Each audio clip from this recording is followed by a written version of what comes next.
महाराज जी, 1 वर्ष से पहले आपसे यूट्यूब के माध्यम से जुड़ा था। तब से आपकी वाणी को निरंतर सुन रहा हूँ और शराब, सिगरेट, तंबाकू आदि सब पूर्ण रूप से त्याग दिया है।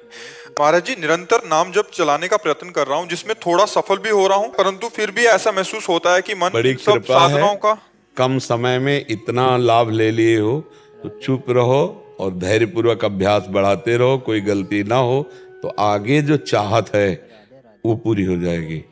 अगर 100% में 10% भी मन काबू में आ गया है तो बहुत बड़ा आपने युद्ध हासिल कर लिया, विजय प्राप्त कर ली। क्योंकि अनंत जन्मों से सदैव मुझे हराता रहा है, आज वो 10% हमारे कब्जे में आ गया है।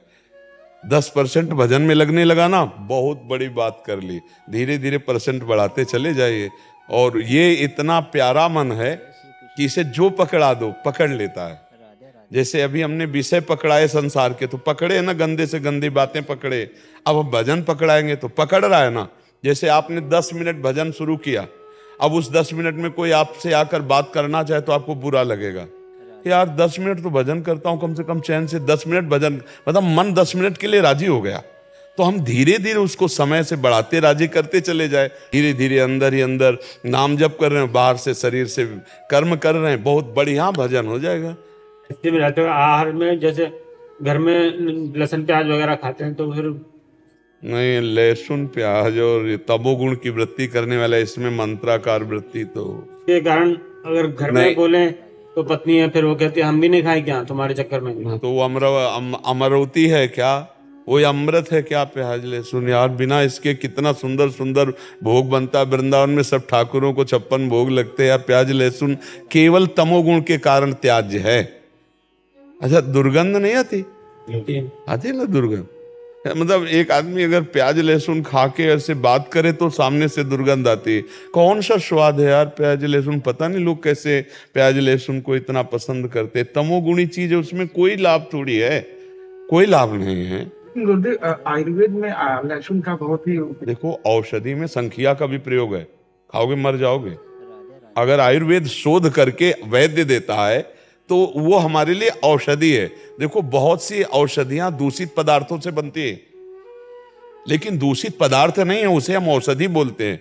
हम औषधि पा रहे हैं, अच्छा औषधि के रूप में। तो औषधि के रूप में जैसे किसी का गठिया बात है, गठिया रोग है, तो लहसुन बड़ा काम करता है।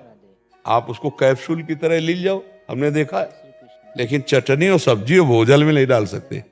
औषधि के रूप में वो बात अलग है। जब औषधि का नाम आता है तो औषधियों में क्या नहीं पड़ता, आप हमें क्या क्या नहीं पड़ता। अगर उसकी बनाने की पद्धतियां देखो तो तुम्हें घृणा हो जाएगी। तो संख्या जहर है ना। हाँ, दमा आदि बीमारियों में आयुर्वेद में शोध करके उसे दिया जाता है। सांप काटे तो जहर का इंजेक्शन लगाया जाता है, नहीं लगाया जाता। तो अब औषधि और ऐसे प्रयोग भी हैं। देखो, विश्व ब्रह्मांड में 3 बातें हैं, सतोगुण, रजोगुण, तमोगुण।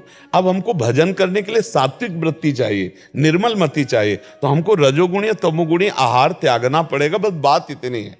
अच्छा, वही जगह आलू होती है, वही जगह प्याज होता है, वही जगह मतलब गाजर होती है, वही जगह लहसुन होता है।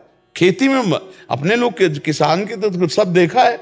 ये खेत है आलू का, ये खेत है प्याज लहसुन का, ऐसे खूब खेती होती है, बिल्कुल पवित्र भूमि में होती है। लेकिन वो तमोगुणी है। बस इस बात से वो केवल इसलिए कि तमोगुण पैदा होता है हमारे भजन में विरोधी, इसलिए उसे नहीं पाया जाता।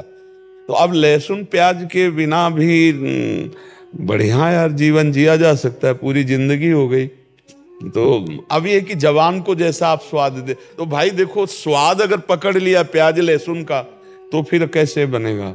बहुत से लोग ऐसे हैं जो भ्रम में फंस करके अपने जीवन को नष्ट कर रहे हैं। अरे हम कह रहे पनीर खाओ, प्रोटीन आए, गाय पालो, उसकी सेवा करो, थोड़ा दूध बछड़े को पिलाओ, थोड़े दूध का तुम प्रयोग करो, देखो अपने आप स्वस्थ हो जाओगे। अब सेवा करनी नहीं हो, ऐसे कह दो कि अंडे से प्रोटीन, कौन प्रोटीन वाला कितनी दिन बलवान बना रहेगा?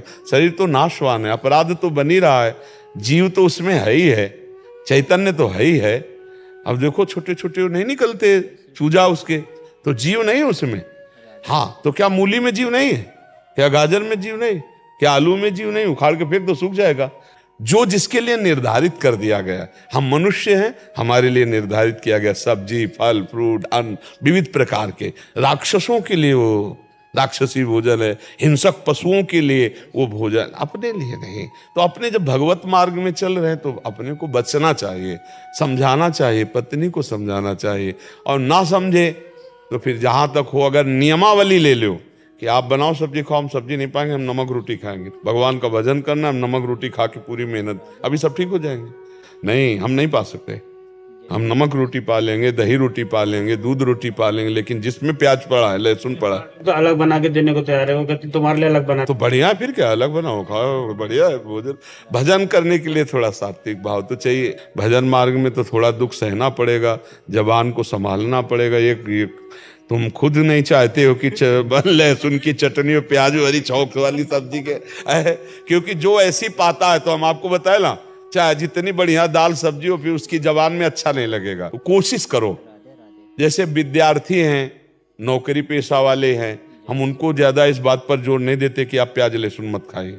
विद्यार्थी हैं, कहाँ पढ़ने जाना पड़े, नौकरी वाले हैं, कहाँ कहाँ जाना पड़े, अब आर्मी में हैं, कोई कहीं है, कोई लेकिन यदि आप रह सकते हो तो मत खाओ। प्याज लहसुन खाना पाप नहीं है, पर दोष है, तमोगुणी है। उस तमोगुणी वस्तु का त्याग करके भजन में बढ़ा जाता है। अब नौजवान जैसे नौकरी पेशा वाले, अब उनको ये शिक्षा दो तो घूमते ही रहेंगे, भोजन ही नहीं मिलेगा। प्रायः हर जगह जहां भी किचन है वहां ये आजकल सब पड़ता है, लेकिन जिनकी सुविधा है कि वो बिना खाए चल सकता है तो फिर चला लेना चाहिए। हमारी राय यही है कि अगर ऐसा आपका जीवन है कि आप बिना खाए रह सकते हैं प्याज लहसुन, तो फिर आप ऐसा करें, क्योंकि वो सात्विक है और भगवान का भोग प्याज लहसुन डालकर नहीं लगता है। इसलिए जो भगवान के भोग में नहीं, तो उसका हम जीवन भर के लिए त्याग करते, तो ऐसे भाव से चला जाता है।